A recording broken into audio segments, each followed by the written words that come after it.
رب اشرح لي صدري ويسر لي أمري واحلل عقدة من لساني يفقهوا قولي. Bienvenue à notre émission spéciale sur la sorcellerie. Pourquoi est-ce que l'application de la sorcellerie se multiplie de jour en jour ici à Dakar? D'accord. Alhamdulillah, wa salatu wa salam ala rasulullah sallallahu alayhi wa sallam. La sorcellerie, pourquoi est-ce que la pratique de la sorcellerie se multiplie, n'est-ce pas? Ici, précisément ici en Afrique, la sorcellerie, la cause qui fait que les gens pratiquent plus la sorcellerie, c'est la jalousie, la haine.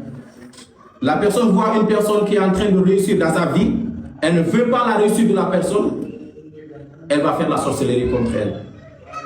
Elle va aller chez des marabouts, ou bien chez des sorciers, chez des devins pour attacher sa vie. Pourquoi? D'abord, c'est à cause de la jalousie.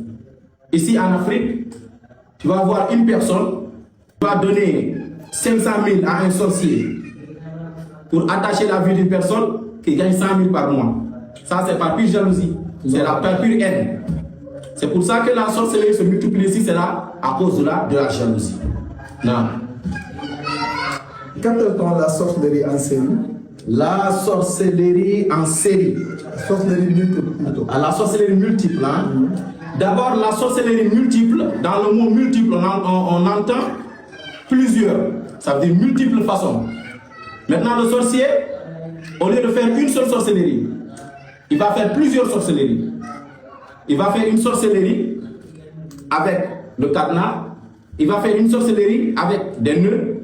Il va faire une autre sorcellerie avec quoi? Avec des poupées. Et là, c'est multiples façons. Maintenant, si la sorcellerie qui est enterrée, si ça n'a pas pris, la sorcellerie qui est accrochée, ça va prendre. Si la sorcellerie qui est accrochée n'a pas pris, la sorcellerie qui est faite avec un cadenas, ça va prendre. Donc c'est pour ça qu'il fait multiples façons de faire la sorcellerie. Il fait plusieurs à un seul coup. Pour que si un ne prend pas, l'autre va prendre. Si l'autre ne prend pas, l'autre va prendre. C'est pour ça que les sorciers aussi, ils sont en train d'évoluer dans leur travail. Il ne va pas faire une seule sorcellerie. Parce qu'il veut détruire la vie de la personne, il va faire plusieurs sorcelleries. C'est ce qu'on appelle sorcellerie multiple, n'est-ce pas? Qu'Allah Ta'ala nous donne le tawfiq. Qu'est-ce que c'est la sorcellerie en série? La sorcellerie en série, la différence entre la sorcellerie en série et la sorcellerie multiple, c'est qu'ici, on a la sorcellerie en série, c'est qu'une autre entre en action. Ça veut dire que le sorcier, il peut faire 3 types de sorcellerie avec des nœuds. Ça veut dire que ce n'est pas un seul nœud, il va faire 3 nœuds. Maintenant, les 3 nœuds qu'il a fait, si le premier nœud est entré en place, ça va affecter la vie de la personne. Maintenant, si on soigne la personne et que l'autre nœud se dénoue, le deuxième, il va entrer en action. Et ça va affecter la vie de la personne. Et si la personne se soigne et que le deuxième se dénoue, le troisième va entrer en action. Ça, c'est la sorcellerie en série, parce que ça vient en série. Série 1, série 2, série 3, ainsi de suite. C'est pour ça que vous voyez beaucoup de gens qui se soignent dans la ruqya. Au moment où on leur fait la ruqya, ça va mieux. Alhamdulillah, la personne dit, moi, je suis guéri. Mais quand elle rentre à la maison, ça revient. Pourquoi? Parce que c'est la sorcellerie en série. Donc l'autre est détruit, automatiquement l'autre prend place. Donc c'est ça qui est la sorcellerie en série. Donc la différence entre la sorcellerie en série et la sorcellerie multiple, c'est qu'ici la sorcellerie en série, c'est une seule type de sorcellerie, mais c'est plusieurs avec une seule façon. Maintenant la sorcellerie multiple, c'est différents types de sorcellerie en plusieurs en même temps. Qu'Allah nous donne le tawfiq, Inch'Allah. Qu'Allah nous protège. Amin. Il y a combien de types de blocages? Combien de types de blocages? Hey, Allah Akbar. Combien de types de blocages? Ici, nous avons 3 types de blocages. 3 types de blocages. Le premier niveau de blocage, ils appellent ça al-mushkilatu binisbati ta'alim. Ça veut dire les problèmes ou bien des blocages au niveau des études. Ça, c'est quand la personne va à l'école, on lui fait la sorcellerie pour détruire, pour gâter son école, pour détruire ses études. Donc là, c'est la comment on appelle ça? C'est le blocage au niveau des études. C'est pour ça la personne, l'élève qui était intelligent, du coup, l'élève ouvre son cahier et là, en même temps, commence à bâiller, commence à somnoler. L'élève entre en classe, n'est pas concentré. L'élève, quand elle entre en classe, commence à avoir des maux de tête et quand il sort, et tout va bien. Ça, c'est les blocages au niveau des études.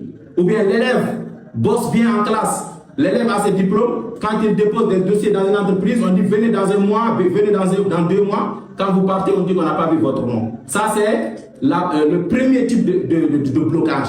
Le deuxième type de blocage, al-mushkilatu binisbatil amal. Ça veut dire les blocages au niveau du travail. Ça veut dire que le travail est bloqué. Quand la personne va travailler, il perd son travail. Il a des problèmes avec son patron, avec ceux avec qui il travaille. Mais après maintenant, si son travail se gâte et qu'il va chercher un autre travail, même chose. Il va encore chercher un autre, même chose. Ça, c'est les blocages au niveau du travail. Al-mushkilatu binisbatil amal. Le troisième niveau de blocage, al-mushkilatu binisbatil ziwaj. Les blocages au niveau du mariage. Ça veut dire que le mariage ne marche pas. Il y a des femmes qui me disent, j'ai à peu près 5 hommes qui sont venus, ça n'a pas abouti.